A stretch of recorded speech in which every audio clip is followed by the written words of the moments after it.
Welcome and welcome again. Karibu, tumerejea kuhakikisha kwamba mwana michezo popote pale ulipo unapata taarifa na mengi ya kimichezo ambayo yanajiri na mengi ambayo pia yanazidi kuonekana. Bwana, tugusie na tutazame fukutu ambalo lipo au sakata kati ya Yanga, Simba, Damaro Kamara pamoja na TFF. Kwa sasa huo ni mjadala ambao unawahusisha hao niliokutajia.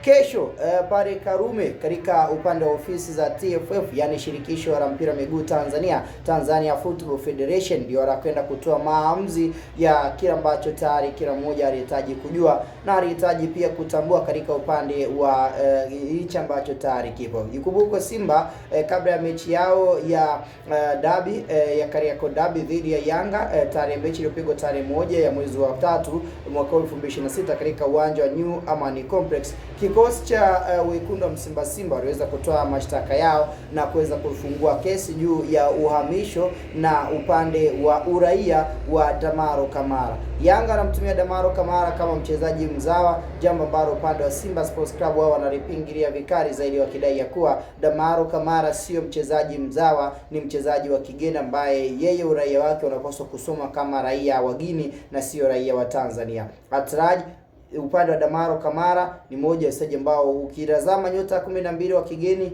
Yanga inao. So Damaro ukimjumuisha huko anakuwa ni wa 13. Lakini Yanga wakati wanamsajili Damaro alikuja na uraia ambao tayari alishapewa akiwa ndani ya kikosi cha Singida. Yeye pamoja na Arthur Joseph Atbada pamoja na Kwame Keyeke ni moja ya nyota watatu ambao walipewa uraia wa Tanzania. Japo wapo wengi wanasema kuna vigezo vingi zaidi vilikiukwa wao kupewa uraia, that why hata performance nzuri ambayo wamekuwa nayo, lakini bado hawajapata nafasi ya kujumuishwa kunako timu ya taifa ya Tanzania kulingana na hizi figiso ambazo tayari pia zinazidi kuonekana. Sasa yapo mambo mawili mpaka matatu ambayo mpaka sasa kila mmoja amekuwa akijadili kwa aina yake. Lakini jambo la kwanza ambalo limeibua na kuteka hisia za watu wengi ni ishu hii ya kwamba Yanga kama itagundulika kesho hukumu inatolewa na TFF, kwa maana ya majibu yanatolewa na TFF, basi Yanga atakwenda kupokwa alama kulingana na kila ambacho tayari kipo. Sasa shirikisho la mpira wa miguu Tanzania TFF wao ndio wana mpango mzima, wakati ambao pia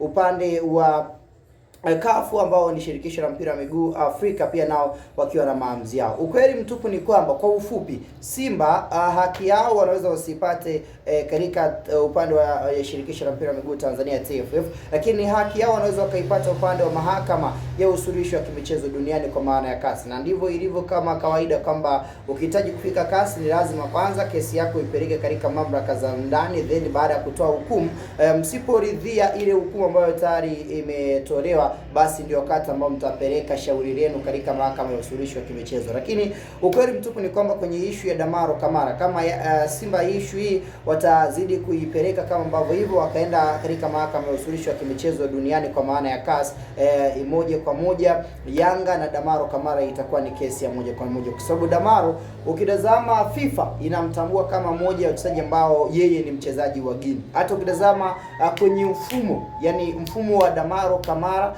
upande wa FIFA wanamtambua kama mchezaji ambaye nationality player au tunasema player nationality, uraia wa mchezaji. Kwa Damaro Kamara ukitafuta cheti chake katika mfumo wa FIFA inasoma kwamba Damaro ni raia wa Guinea. So tusubiri tuone itakuwaje, lakini swala la TFF inaweza ikawa ni jambo la kawaida upande huo kutoa majibu ya kawaida, lakini Simba wao wanasema lazima wakati rufaa na Yanga waweze kunyang'anywa point katika upande. Wengine pia wanapenda mbali kwamba CAF nao waweze kuingilia kati, lakini ukweli mtupu ni kwamba wenye mamlaka ya kuingilia kati swala hili kama litashindikana hiyo kesho saa 5 kamili asubuhi pale Karume, basi moja kwa moja swala hili litapelekwa katika mahakama ya usuluhishi wa kimichezo duniani kwa maana ya CAS. Na kama litafikia huko, bali kuna hatari kubwa zaidi ambayo tutakwenda kuishuhudia. Hii ni Sky Media, sehemu ambayo inabariki na kuzibora taarifa zote kwa kina. Nikombe kama ni mara yako ya kwanza hakikisha umeweza kusubscribe, lakini ukiwa maoni yako upande wako pia unaizungumza vipi taarifa hii fukutu la Damaro Kamara na Simba, TFF pamoja na Yanga.